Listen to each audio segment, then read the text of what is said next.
The NFL notified the NFLPA that it will appeal Judge Robinson's disciplinary decision and filed its brief this afternoon. Commissioner Roger Goodell will determine who will hear the appeal. So that makes me think it is not going to be Goodell himself. It's going to be some kind of designated person to hear this appeal, and I'm not shocked by this at all. Yeah, I guess it would probably be. Is it Troy Vincent? We got to check that. I feel like it's he's whoever the commissioner wants. They have him. I don't think that I don't think the designated person is necessarily like written in stone. I think it's who Goodell wants it to be. I think I'm reading that correctly. But I would say good on the NFL for this.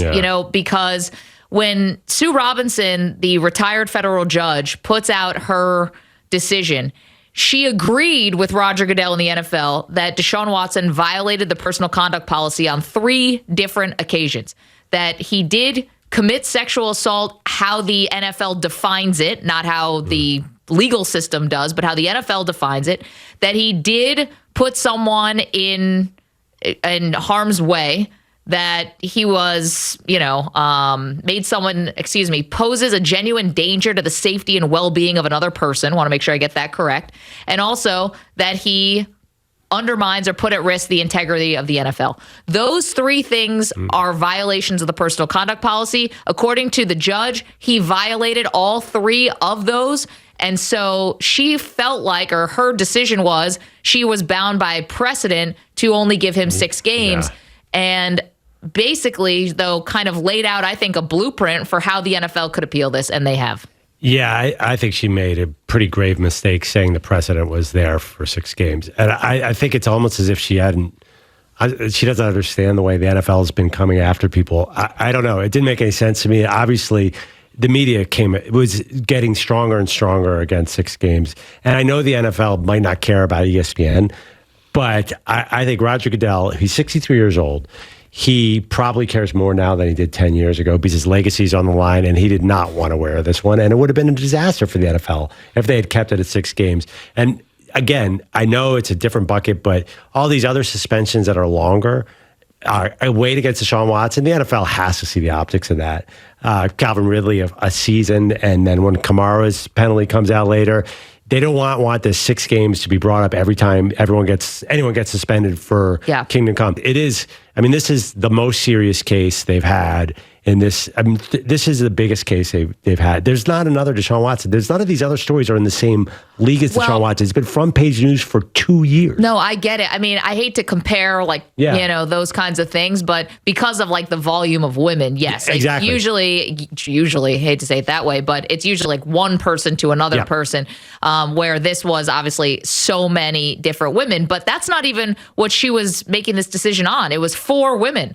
Just the 4 was enough to show the pattern of behavior. And the way that she wrote this, calling his behavior predatory, calling it egregious, saying she definitely believed he went into these massage therapist appointments with the intent of trying to, solicit some kind of sexual act. Like how she talked about his behavior, I think led people to read it and say, okay, so you're telling us that he had this intent, right? That he was going into these appointments wanting to, solicit these sexual things and having the intent, and yet it's only 6 games. That's why this never squared, I think, in the public mind, because you're describing behavior of somebody who is a creep, beyond a predator. And so how could you use this harsh language and calling it predatory behavior and all that, and then you're just giving them 6 games? It never squared with the public, and I think that's why the NFL probably feels like they need to make it right.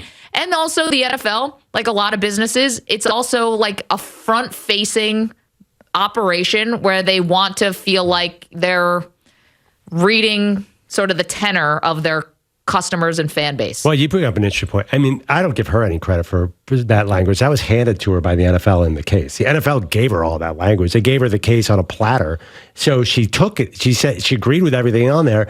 And then when they wanted a season, She gave a third of that. So they're like, I agree with everything you say, except I'm going to reward the other side as if they won. So that's what, it doesn't make any sense. Well, she was saying she felt bound by it because if you had the baseline of 6 games for a violent sexual act, how could you give someone, this was supposedly, according to them, a non-violent sexual act, which doesn't, it sounds like an oxymoron to me. My understanding, it wasn't all spelled, they didn't spell anything out in regards to what if somebody has had multiple massages. None of this.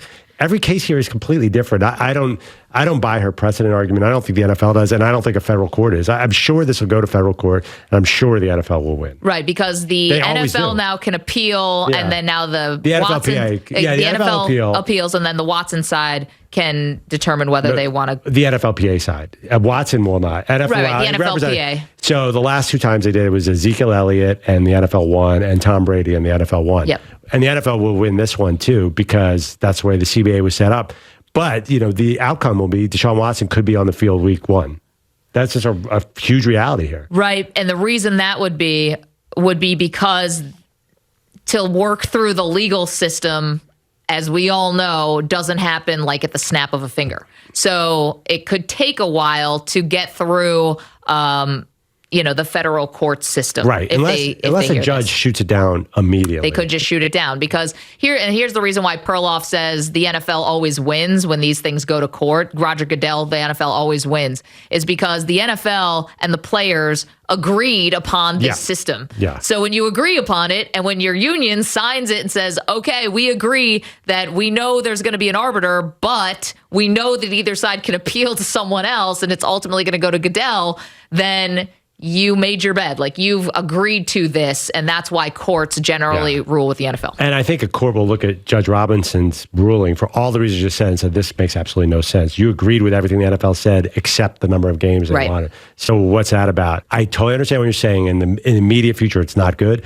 But long term, the NFL does not want to wear this. They just don't. I mean, they're a front-facing league. They did offer 12 games in a settlement, reportedly. So maybe they just come to that number. That's what I would think. Yeah. But so you and I spoke with Josina Anderson on Monday, right? She's been doing a lot of reporting around this. She's an excellent reporter. And she had told us, and I know this was out there, that Watson and his camp were actually upset that he got any games.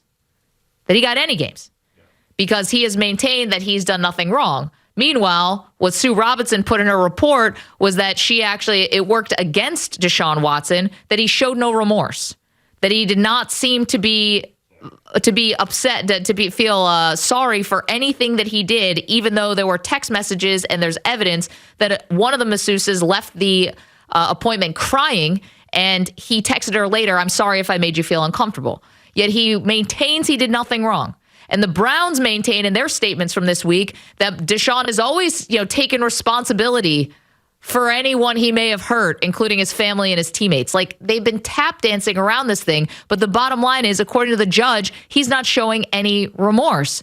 And so, that part of it to me is such a big part of it, and also makes me think that Watson and the NFLPA on his behalf are really going to fight this thing. I don't think they would accept 12 games. They didn't want to accept 6. They have no choice.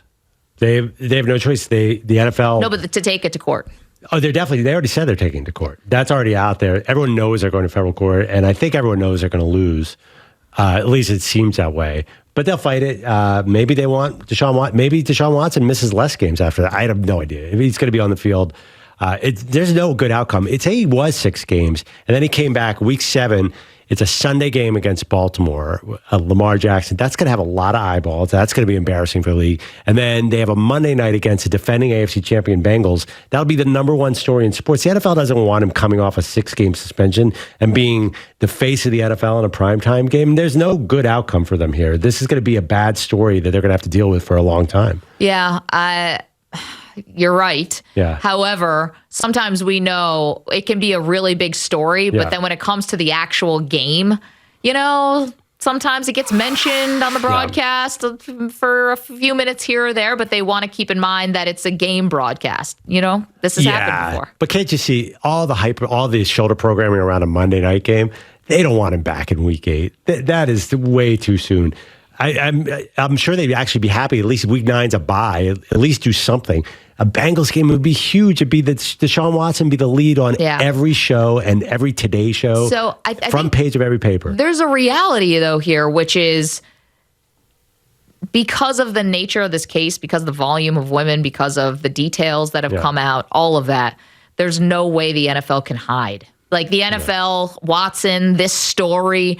This is not like a sweep it under the rug kind of thing. You can't bury it just with a 1:00 start. You can't. I just think it's beyond that. However, I am old enough to remember when Ben Roethlisberger was suspended. It was originally 6 games. It went down to 4, and they made the Super Bowl that year. The Pittsburgh Steelers obviously lost to the Green Bay Packers in Dallas, and I was there. It's the first Super Bowl I ever covered, and I was at the media day and asked questions to Ben Roethlisberger, like what have you heard a reaction to people who feel like because of your suspension, about, I forgot exactly how I phrased it, but, that like you're getting this big moment after starting the season, being suspended. And I'll never forget it. He looked at me and like blinked, like, what are you talking about?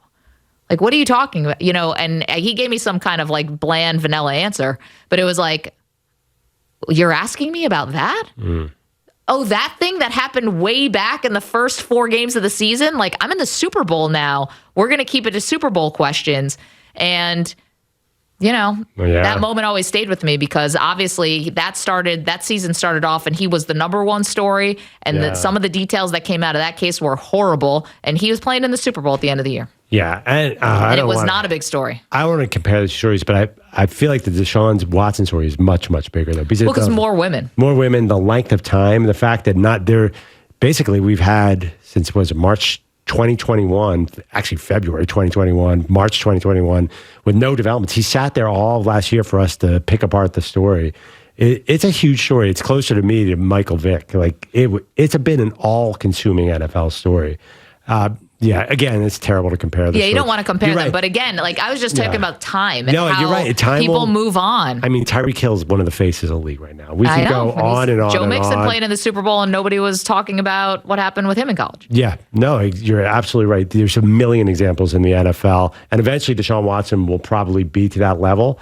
But this is a complicated one for the NFL. They ask for a season and then they decide when he comes back. The other question is, what if something else happens? You brought it up before. Well, the reason why I brought that up is because nowhere in Sue Robinson, in her decision, she said that as part of his reinstatement, Deshaun Watson cannot see a massage therapist outside of the Browns organization. Like basically, you can't trust this guy to book a massage with just a regular masseuse, somebody who's working outside of the NFL. And I thought, man, if she could go that far. And she also said that he's shown no remorse whatsoever. Why wouldn't she make counseling also mandatory as part of his reinstatement back into the league? Because, I mean, clearly there's some kind of compulsion here, right? Like there's something going on that probably could be addressed with therapy. And we talked to Amy Dash, our legal expert, about this. So like, don't just treat the smoke, treat the fire, right?